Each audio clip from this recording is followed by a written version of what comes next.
Hi, it's Jennifer at Stratus, and I'm talking about applying to MBA programs when you have an untraditional background. This has gotten more and more common over the years as business schools look to create a really diverse class of students across every possible measure, including industry background. So we're going to look at tips for highlighting your strengths and mitigating any weaknesses you have. The first one is to consider your work experience. So I recommend putting together a list of skills that you've gained in your roles.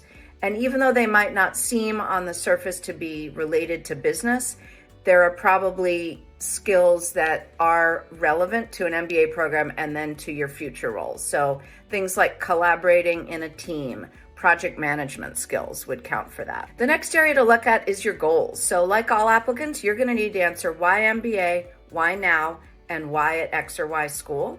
And even if you're not coming from a traditional business background now, maybe it's government or even the arts, you'll need to show goals that are much more relevant to what an MBA is going to teach you, so you can show them that you're connecting the dots and that an MBA is vital for you to reach those goals.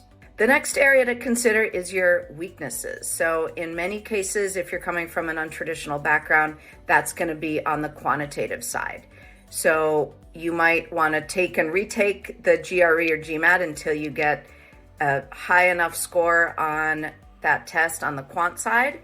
But once you've got that score, maybe it's still not as high as you'd like, and then you can help mitigate that by taking a graded quant class to show them that you can excel in the classroom. Another area to look at is your recommenders. So choose these wisely. You can, if quant is one of your weaknesses, for example, maybe a recommender can speak to skills that you're exhibiting in your day-to-day role on the quantitative side. Make sure that that person is going to be a good one to show all the different relevant skills on how you're going to succeed in the future because of how you've succeeded in the past. And maybe that person could be from an extracurricular activity.